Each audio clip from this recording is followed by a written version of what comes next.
Vous avez rendez-vous avec l'actualité sur Polynésie. La première, Yorana, merci d'être avec nous. Entre 60 et 80% de perte de chiffre d'affaires en 2020, les artisans et les agences d'événementiel pourront revivre un peu après un an de panne sèche. Les nouvelles révélations du livre toxique vont-elles inciter les Polynésiens à manifester massivement en réparation des conséquences des essais nucléaires? Le Tavenyuir attira l'espère et invite à battre le bitume le 17 juillet prochain. La Polynésie attire les acheteurs étrangers en quête de paradis. En 2019, 30 demandes d'investissement extérieur ont été enregistrées, mais ils ne sont pourtant pas les principaux clients des agents immobiliers. Dossier à suivre dans un instant. Et le rêve de ces étudiants est de devenir ingénieur. Et pour le concrétiser, ils se préparent pour les concours des grandes écoles. Au lycée du Diadème, ils sont 50 à se lancer. Et enfin, Jerry Huuti nous ouvre les portes de son atelier de fabrication de rames en bois de Purau. Ce passionné de Va'a s'est lancé dans l'entrepreneuriat et cela fonctionne. Rencontre à découvrir à la fin de ce journal. Un an qu'il navigue entre les permissions du Covid. Les secteurs de l'artisanat et de l'événementiel, durement sanctionnés par la crise sanitaire, retrouvent un peu de liberté. Les expositions et les salons peuvent de nouveau être organisés, sauf que les allègements des restrictions ne sont prévus que jusqu'au 7 avril, une date très courte. Et les acteurs du secteur manquent de visibilité. Natacha Silagi, Mirko Wanfo. Elles n'ont jamais laissé leurs mains dans leur poche, mais ça y est, leur création s'expose de nouveau. Un peu avant l'heure et en petit comité, mais quand même. Vous avez eu beaucoup de pertes? Ah oui, on a eu beaucoup de pertes, on va dire 80%. Depuis l'année dernière jusqu'à aujourd'hui. Reprise timide, l'essentiel étant de retrouver ses marques. Les horticulteurs se joindront bientôt à la fête, comme avant. Et les dessins qui sont dessus, c'est vous aussi? C'est mon plat, ce sont les maïrés, avec des fougères et des petites charités. Est-ce que vous êtes contente que enfin vos créations puissent être exposées, que les gens puissent les voir? Oui. Parce que ma mamie a travaillé depuis 1986 et nous, ma famille, on a repris ce travail. Là, ça fait un an qu'il n'y avait plus d'exposition. C'était difficile pour vous? Oui. J'ai pas pu faire le salon de l'habitat, parce que mon salon de l'habitat, il avait lieu normalement en fin mars. Côté événementiel, on manque de visibilité. Un allègement de restrictions trop court pour s'organiser. Pourtant, l'une des plus grosses sociétés a dû annuler 7 événements en 2020. Les derniers en date, le salon de la rentrée et le salon de l'habitat. Les 7 employés sont aujourd'hui au dièse, avec 90% de leur salaire. En attendant. C'est quand même une éclaircie qui est enfin là, puisque un an avec des ouvertures, des fermetures, on a donné. Le scénario type, je l'ai déjà, donc j'espère qu'il va être vraiment différent cette fois-ci. Ça se compte en millions de pertes pour vous, c'est 70% de votre chiffre d'affaires? C'est 65% de mon chiffre d'affaires, effectivement, sur l'année 2020 perdu, et depuis le début de l'année 2021, aucun événement encore réalisé. Il va falloir tout relancer, cela va prendre du temps. Tout cela sur fond de crise sanitaire qui empêche de prévoir.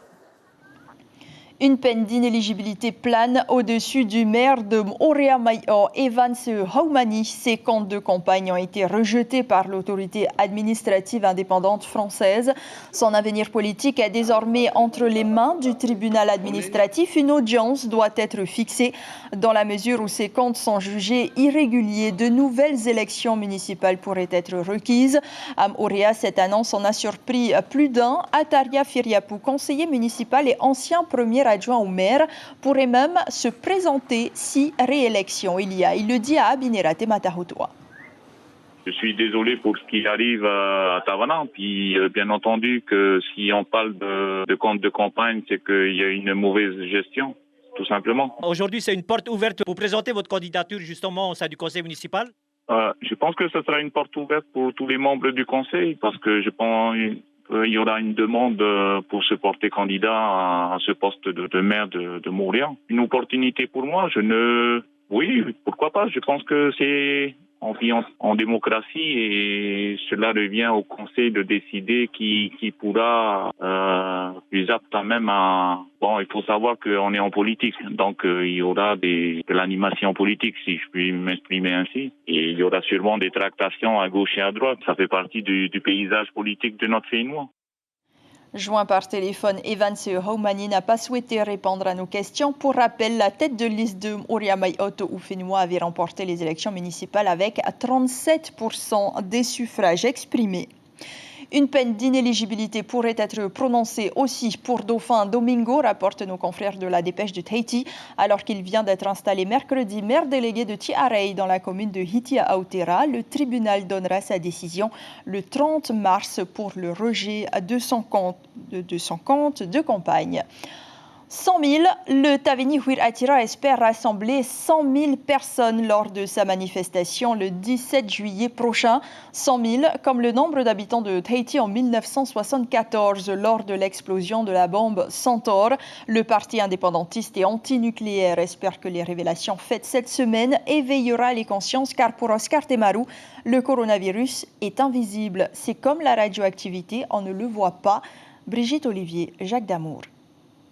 Les nouvelles révélations rendues publiques avec le livre Toxique vont-elles inciter les Polynésiens à manifester massivement pour obtenir réparation des conséquences des essais nucléaires? Oscar Temaru le pense. Pour lui, ces documents de l'armée déclassifiés vont réveiller les consciences. C'est un peu l'histoire du chien sauvage et du chien nourri qui a sa petite cabane à la maison bien gros et tout ça et tout. Et le chien sauvage lui dit je préfère ma vie dans la forêt. Quand il a vu qu'autour du cou il y avait la trace de chêne. C'est exactement l'histoire de notre peuple. Il propose donc un rassemblement pacifiste le 17 juillet prochain, date anniversaire du tir Centaure, dont on sait aujourd'hui qu'en 1974, ces pluies radioactives ont touché au moins 100 000 habitants. Et c'est 100 000 personnes qu'il souhaite réunir autour de ce combat pour que la France reconnaisse non plus simplement le fait nucléaire, mais sa faute envers les populations. 4 mois d'anticipation pour une manifestation, ce qui lui semble dans ce contexte tout à fait normal. Le temps de s'organiser, ici il faut rassembler 100 000 personnes, il faut penser à la sécurité, on doit inviter les pays de la région, il y a ceux des îles qui doivent descendre, il y a des îles qui ont déjà appelé pour organiser chez eux une manifestation, ils attendent la date. Ensuite il faut préparer les documents qui vont circuler dans tout le pays et expliquer la situation actuelle de notre pays. Alors, en toile de fond, le leader n'oublie pas non plus le combat indépendantiste qui lui a valu, dit-il, un traitement par la justice habituellement réservé aux voyous. Tout ceci, pour lui, est indissociable et il compte sur ces 4 prochains mois pour faire passer le message et mobiliser les foules.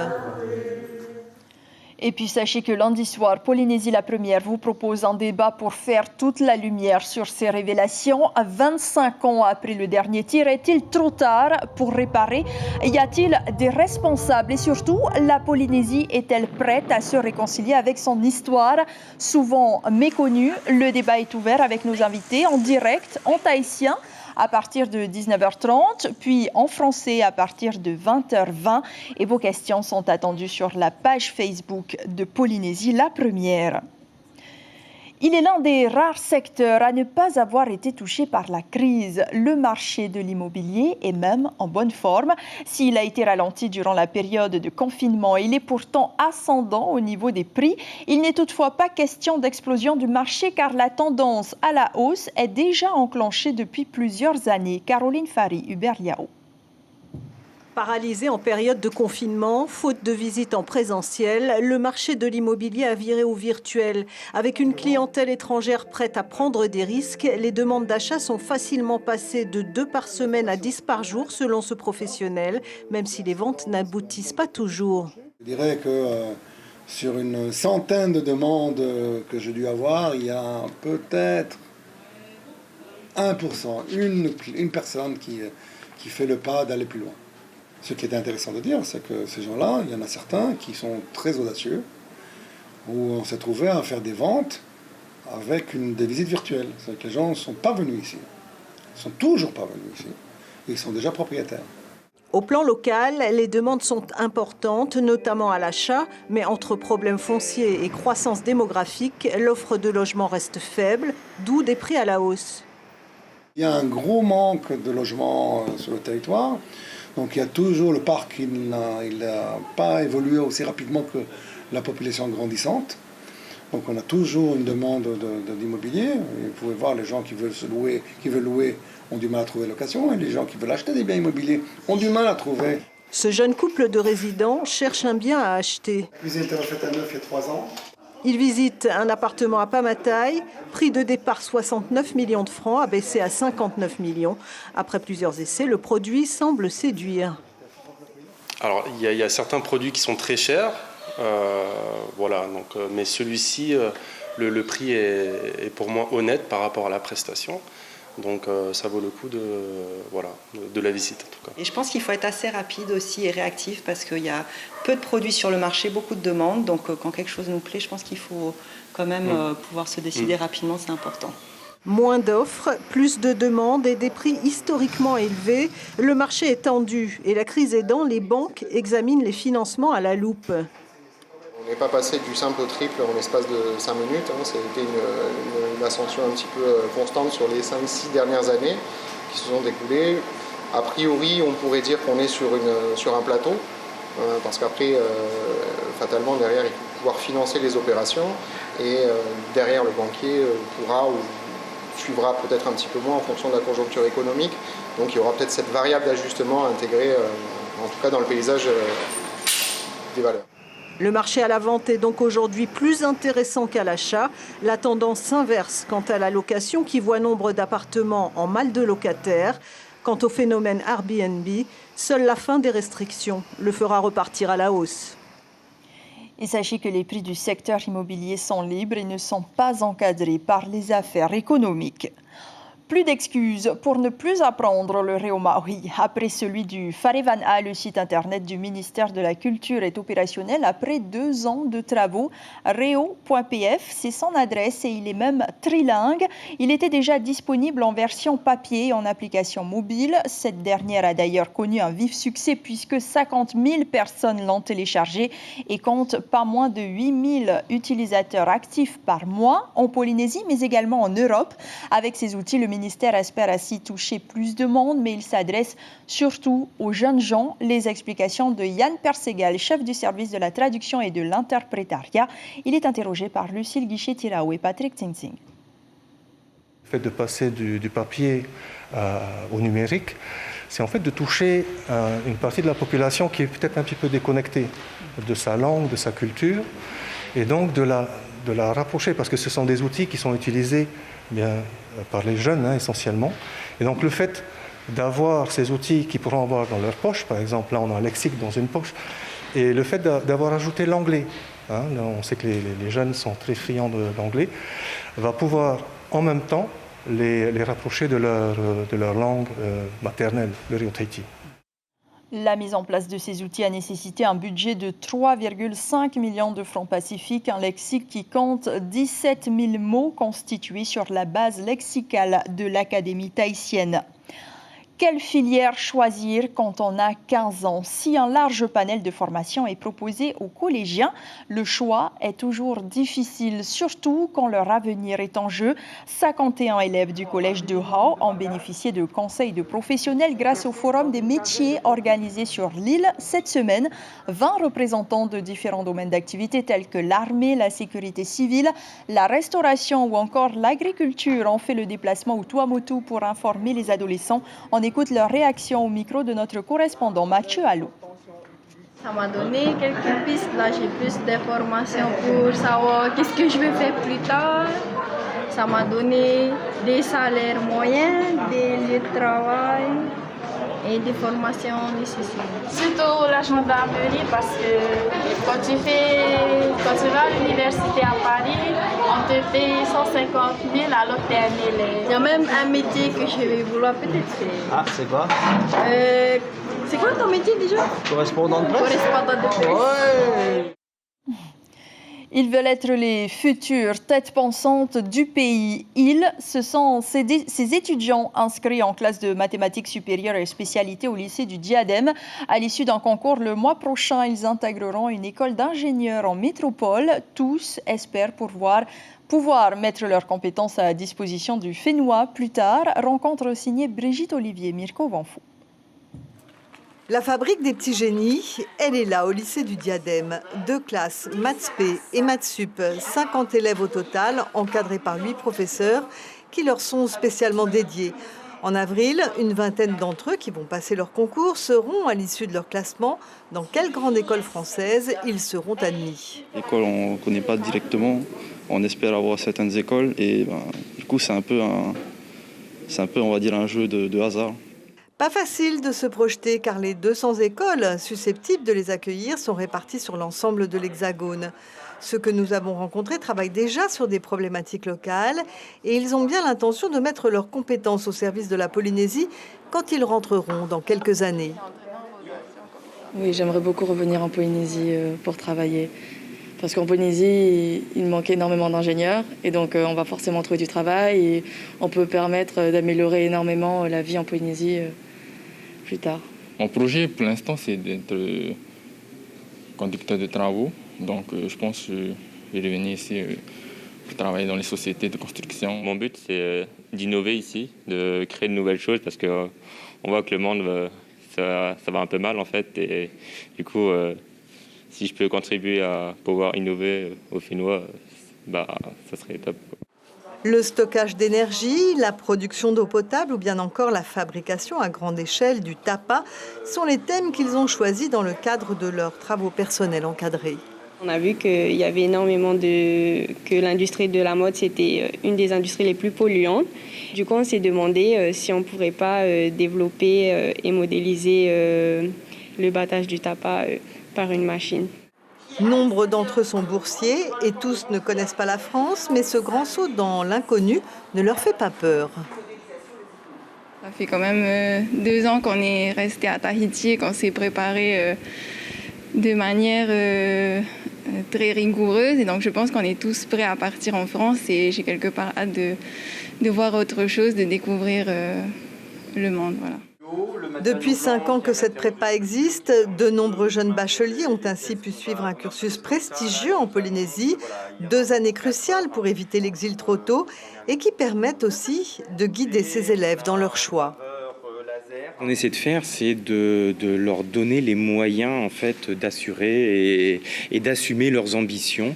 Et je pense que voilà, au bout des 2 années, ils sont conscients de ce qu'ils savent faire et on essaie de faire en sorte qu'ils en soient fiers. Le matériel dont ils disposent tous est à la hauteur de leurs valeurs. Le pays et l'État ne lésinent pas sur les moyens à mettre à la disposition de ces futurs cadres du pays. Enfin, 1/3 de ces étudiants sont des étudiantes. Cette histoire à présent d'un jeune homme habile de ses mains. Jerry Huuti est un jeune auto-entrepreneur qui remet au goût du jour le bois de Purau, surnommé l'arbre aux fleurs multicolores. Sa spécialité donc la fabrication de rames en bois de Purau. C'est notre AI Fénois de ce vendredi soir, signé Inacio Raveino et Patrick Sing Sing.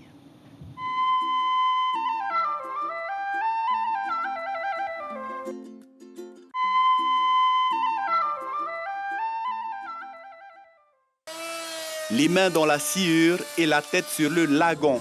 Jerry est de ceux qui ont su concrétiser leurs rêves. Rameur de son état, ce jeune homme de Paia a décidé de prendre la crise économique à revers et donc innover un peu. Pour cette année, j'ai décidé de faire des rapports en contreplaqué parce que c'est moins cher. Avec le bois qu'on a actuellement, c'est cher. Donc je me suis dit pourquoi pas faire en contreplaqué parce que maintenant, de nos jours, les rameurs cherchent les rames moins chères. Hein? Donc, je propose maintenant des rames contreplaquées. Hein? C'est efficace. Hein? Il n'y a pas de souci avec ça. Hein? Après, le modèle contreplaqué. Hein? Modèle contreplaqué, après, tracé, tapupu. Hein? Roan aimé, traia. Yeah. Itu apa orang? Oh iya. Hein? Car son trésor à lui ne pousse pas sur les arbres, non, c'est l'arbre lui-même. Des essences telles que le pourrault, très prisé par les rameurs locaux.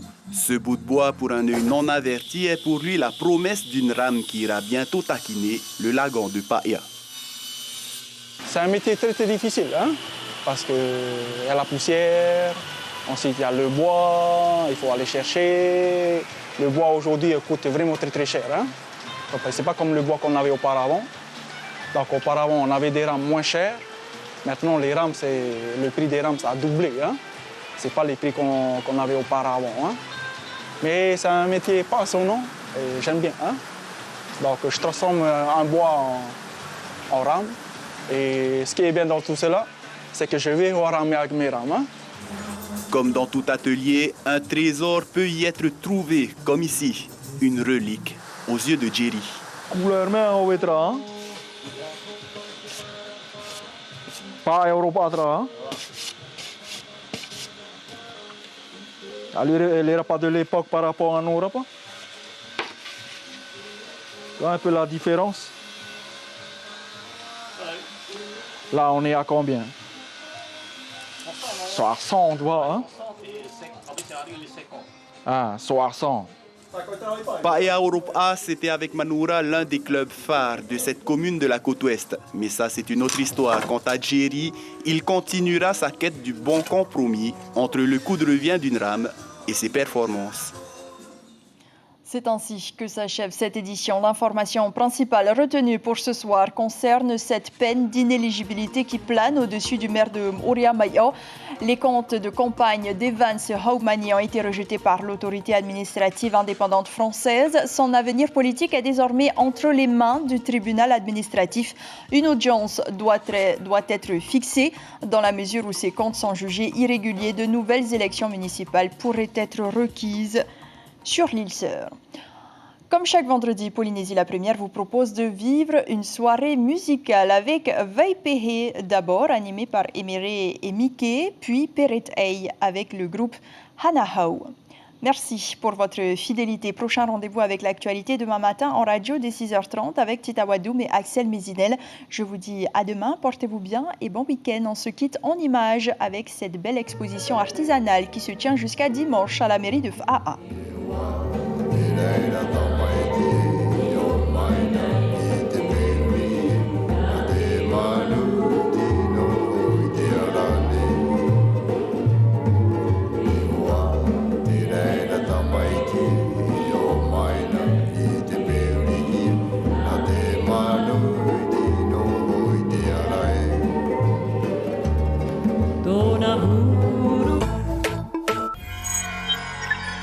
Retrouvez ce programme en replay sur notre site internet.